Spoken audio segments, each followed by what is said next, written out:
Wait! Before we start, do you want a bundle of 30 printable Arabic PDF cheat sheets? Teaching you words and phrases for conversations for free? Then click the link in the description and sign up for a free lifetime account to get access. Hello, my name's Habiba. مرحبا, اسمي Habiba. Welcome to Learn Arabic with ArabicPod101.com. Did you hear about untranslatable words before? So let's learn some untranslatable words in Arabic vocabulary. If you are interested, continue watching this video. So every language has a beautiful words to express love and affection. And this is no different when it comes to Arabic phrases with no English equivalent. So here are some untranslatable words in Arabic that speakers use when they can't think anything in another language that really captures how they feel. Okay? So the first one, شو نعمة. So they say شو نعمة. So kittens, warm towels, fuzzy sweaters, soft things are nice things, in general speaking, but we don't tend to just up and say so in English. We certainly don't just tell people they are soft. Worst case scenario, people might assume you're telling them to lose weight if you make a remark on their softness. In Lebanon, though, it's a high compliment. This is a sort of thing you might hear from a wife to her husband and back again. Alright? The second word is عشق. عشق. I know it's a little bit hard for you. You maybe say عشق because the letter عين at the beginning it's a bit hard for you. عشق. عشق. In many dialects we say عشق. Okay, so it's a standard Arabic word. So what about when the word love itself isn't enough to show what you're feeling? That's where the word عشق comes in. So the word عشق refers to love in its purest form. The strong bond between two people that have spent a lifetime together, or the unconditional affection someone has for their sweetheart. You wouldn't just up and say that you have عشق for somebody. Instead, you've probably read this word in a novel or hear it in the narration of a film. The third word is تؤبرني. تؤبرني. تؤبرني. You bury me. You bury me. This is also a Lebanese word. Does that sound a little dark to you? It shouldn't.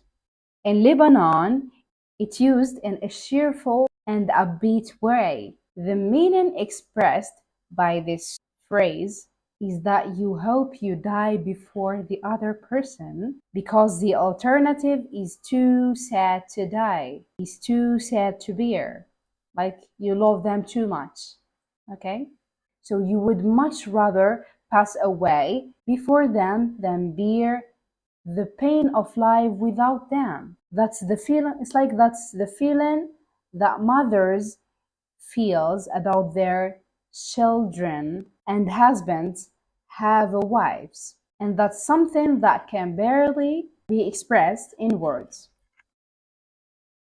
Just as words can express love, other words may be even better for express hatred.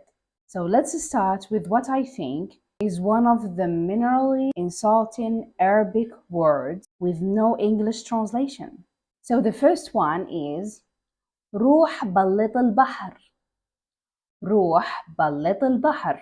So this is also a Lebanese word. Okay, in Lebanon they say it too much. So literally, this is an invitation for someone to go and tile the ocean. What would possibly drive someone to say this? So let's look at the example for A. I'm really going to buckle down this weekend and do all my homeworks in 2 days. B. Oh yeah, Go tile the ocean while you are at it. In other words, sure you are. It's not an obscene in any way, and to be honest, isn't particularly insulting. It's more like casual teasing or brushing off. Someone has made some grandiose claim about what they can do, and you're not buying it for a second. The second one is خاين. خاين, which means betrayer. خاين. It's a grave insult in many places to be called a betrayer. Even if you are joking, it might sour the mood of the conversation pretty quick while you rush explain yourself. When you look in English Arabic translation of snake, when you look it up the other way, you're likely to find words like traitor, scoundrel, and turncoat. For that reason, calling someone خاين is something that isn't going to go over lightly. You are talking about someone who got no moral at all, who would just as soon sell out his own mother to save his own skin in a lie. Snake in the grace. The third one, طاح حظك or طاح حظك. حظك. They actually pronounce it حظك, but there are many dialects they pronounce the z. So they say طاح حظك. Okay? This is what you say when you are pretty annoyed at someone and you are trying to be a little petty. It's the kind of thing the old man might say when they are losing a chess in the park.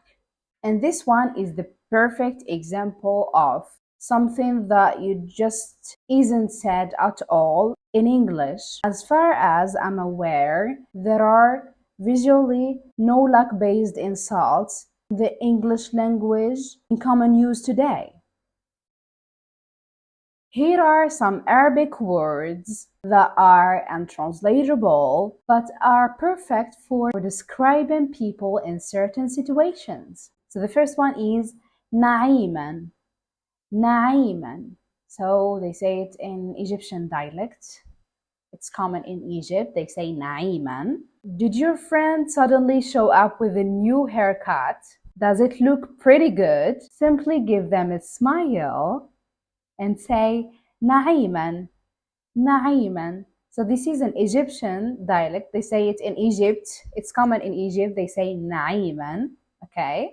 It captures the word not bad and looking sharp at the same time without necessarily being an inappropriating compliment for someone you are not close to. The second one is ba'ara. Ba'ara or bakara. There are some countries they say bakara, okay, but there are some countries or like so many dialects they say ba'ara, ba'ara, okay. They don't pronounce the kaf, they make it ba'ara. All right, okay. Call isn't particularly hard to translate in English. It's a call. But when you call someone a call in English, you're always commenting on their physical appearance or stature.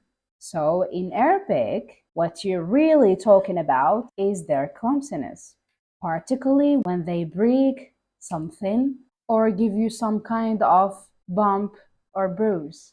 Even little kids aren't exempt from this kind of criticism. It's pretty hard to get that feeling in English as a call. You have a certain bovine finese about you. Doesn't quite seem right, does it? The third one is mad'ouk. Mad'ouk. Somebody who's been through the ringer, someone who learned from the school hard knocks. That person is mad'ouk. This single word captures the unique concepts of word weary and street smart. It literally means rubbed soft, and it's not too hard to see the imagery there. If you spent your life as a wanderer, you've been rubbed and pummeled and beaten down before. At the same time though, a person who's mad'ook knows their way around, they'd better. Otherwise, they might not have made it this far. Therefore, the word also captures the meaning of street smart, for better or for worse. The word is حشومة. حشومة. حشومة. It's a Moroccan word or Algerian word also. That means that you are ashamed. And in Morocco, it's very important to fit in culturally with everything around you. Not doing so is well taboo. You can say that a particular art is حشومة when it makes you feel guilty because doing it was wrong religiously or culturally. For instance, it's حشومة to walk on people's carts with your shoes. That's their house. That's where they pray. And that's where they need it to be clean. The next word is bitmouni. So bitmouni is a phrase that takes a concept of don't worry about it and elevates it to a new height. It's kind of a way to instantly show that you are okay with whatever someone is asking you to do it. But be careful with that kind of influence. You're also open to manipulation. It's possible to do so many favors that they may be taken for granted. The next one is يعطيك العافية. يعطيك العافية. If you see a cleaner, a welder, or you see a good friend or family member come home tired after a long time or a long day, what can you say to them to show your respect for their labor? You should say يعطيك العافية, which means it's really nice work from you. Really nice work, okay? Or, whoa, that's impressive. It actually means may God give you power. The next one is Alhamdulillah. Everyone know it. Even you're not Arab, but you should know it. Alhamdulillah and Inshallah. Same. Okay? Alhamdulillah and Inshallah. So Alhamdulillah is another expression that has entered the Arabic speech of virtually everyone. When you give good news, when you give something to, you add Alhamdulillah, which means thank God. Alhamdulillah. For example, someone asks you, how are you? كيف حالك? You say, Alhamdulillah. That you thank God for what you have, okay? And Inshallah, which literally means if God wills or God willing. For example, we have a child wants from his parent do something for him, and they want to do it for later. They can do it later, or they don't know if they can do it for them or not. They should say Inshallah. Maybe you can do it, maybe not, but you say Inshallah, God willing, if God wills. All right, I think that's all for our lesson today. These are some untranslatable words in Arabic. I hope you enjoyed learning this lesson with us. That's all. Don't forget to press like and subscribe our channel. And remember, if you want to speak Arabic and learn it in the fastest, easiest, and most fun way, go to ArabicPod101.com and sign up for a free lifetime account right now. Get our free learning program with real lessons by real teachers. Shukran jazilan. مع السلامة. Bye bye. Now that you're finished with this lesson, don't forget, as a free bonus, you get over 30 conversation cheat sheets, but only if you sign up via the link in the description. You'll learn how to have flowing conversations and how to answer the most common questions. You can also print out these colorful cheat sheets to keep as physical study material. So don't miss out on this free gift. Click the link in the description and sign up for a free lifetime account to get your PDF cheat sheets.